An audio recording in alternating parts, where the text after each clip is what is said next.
Hi, I'm Wendy English with the Small Business Development Center in Box Elder County. That's in northern Utah, if you were wondering. At our center, we've decided to start Wednesdays with Wendy. And every week, we're going to have content for you to help you build your business. Today, we're going to start with finding a product to sell. All of us want to have independent wealth, or we want to have something extra that we do, or maybe you're retiring and you want to have added income. And so to do that, we have to find a product. And sometimes that's the hardest thing to do. It's like, what am I going to sell? I don't have any ideas. You want to find a product that you feel some amount of passion about, that you're excited about. You want to come up with a product that you could sell to your mother, that you like it so much and you're so excited about that your mother would buy 100 of them. And then what is the product going to do for customers? Is it going to make them feel good? Is it going to help their lives be easier? Is it going to educate them? What is this product going to do? And why do you think they're going to buy it? Which leads us to a really important thing. What is the demand? And how do I find out what the demand is? To find out the demand of a product, you need to do some market analysis. It can be done several ways. I had a client who got on the phone and called 300 people at random and asked them, if we opened this gym, would you be willing to come to it, and would you be willing to pay this much money for it? You can send out flyers. You can give away free ice cream for people taking a survey.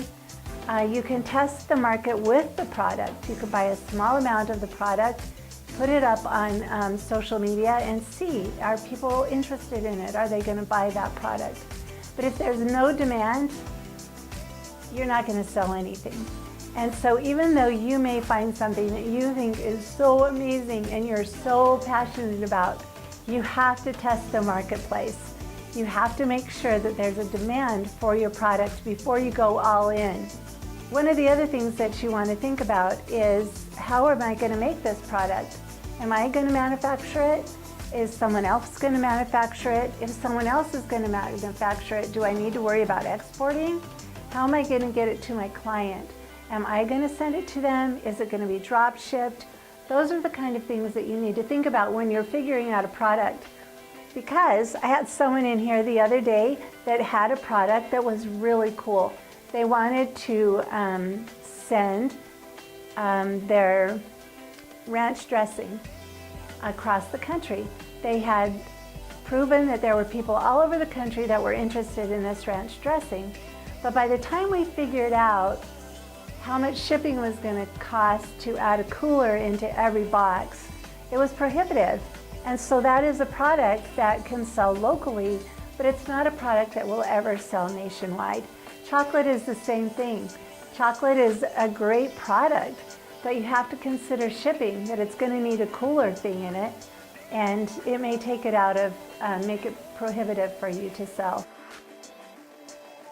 There's several components to think about when you're pricing your product. One, are you making a product that is going to be like millions of people are going to buy it? Like at Walmart, it's a product that it doesn't have to have high margins. You can have kind of low margins, but you know you're going to sell 1 billion of them. And so you're not worried, if the margins are only 5%, 3%, because you really are confident that you're going to sell millions of them. That's one aspect that you can go after. Another one is the hobbyist. You love what you're doing. You sell it cheap. You don't have a lot of people invested in taking your class or whatever, but you don't care because it's passion and it's just a hobby for you. The other option is that you make something really, really exclusive, like Prada or Bentley. And with that, you have really high margins and you have volume. And then the next one, the last one that I'm going to talk about, is really kind of where we all want to fit. We have pretty good volume and we have pretty good margins. We're not a monopoly and we're not a Walmart product and we're not a hobby. We're just in between that place where our margins are good and our volume is good. So how do you think of a price in that place to make sure that it's going to be a fit for you? My rule of thumb that I tell all my clients is you want to times it by 3. So if you have a product that costs you $1, you're going to sell it for at least 3. When you're thinking about that, think, okay, here's the product, it costs me this much to make. I'm going to times it, 3 times it. Is it going to still be something that people in the marketplace are willing to spend that much money on? Because you may times it by 3 and they're like, that's getting a little high. Then you have to think, okay, do I feel like I'm going to increase in volume then? I'm going to sell so much more that my margins can come down a little bit. And that's the only way that you really want to bring that margin down, is if you feel like you can improve volume in your sales. And now we're going to talk about place. Place is really important. Are you going to try and sell it to grocery stores and get in like an Associated Foods? Because if you're going to do that, then you need to consider price. Your margins probably aren't going to be as high. You're just going to be hoping for large amounts of purchases. And so in that case, price is really important. Who are you going to be selling this to? Are you going to be selling it to boutiques? With boutiques, you might be able to charge a little bit more. Are you going to be selling it online? Are you going to open a Shopify store? Shopify is a great venue for online shopping and for sales. And so maybe that's what you want to consider. Or you're thinking of a storefront. I was talking to a client the other day that was thinking about opening a frozen custard store in a little town. And that's something that you probably aren't going to be able to sell on Shopify. And probably you'll want a storefront for that. And so as we think about our products, we need to think, what is the place that it's going to sell the best in? Let's say you have an amazing product, you figured out the price, you know the place, and all of that is great. But without promotion, you are not going to sell anything, or very, very little. So let's figure out how to sell your product. One of the things I really encourage you to do is figure out your brand.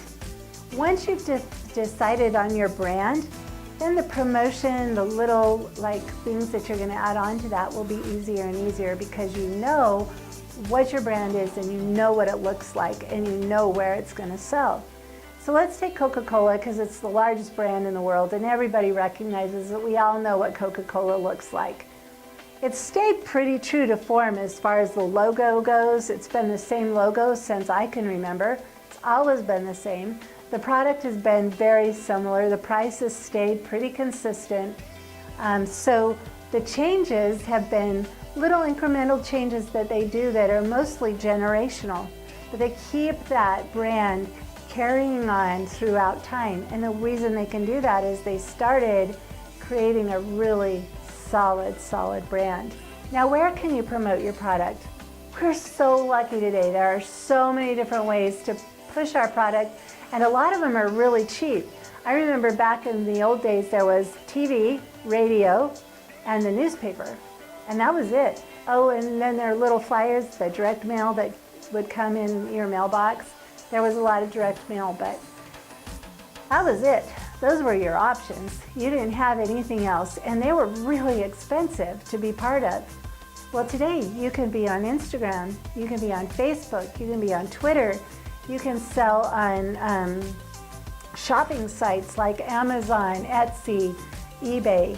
Those are all venues that you can sell your product. And the nice thing about it is once you have your brand clearly defined and you know who you are and you know what you look like, you can put yourself out there on a lot of different media. And as long as your brand is consistent, people are going to recognize you wherever you are. They're going to know who you are, and they'll look at you because you've been consistent in your promoting and you've been consistent with your brand.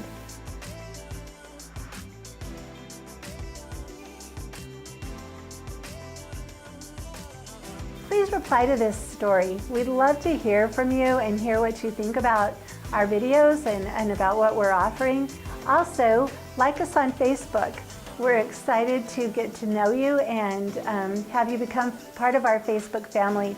And if you want to talk to me directly, My contact information is below, and I look forward to visiting with you. Thank you. See you next week.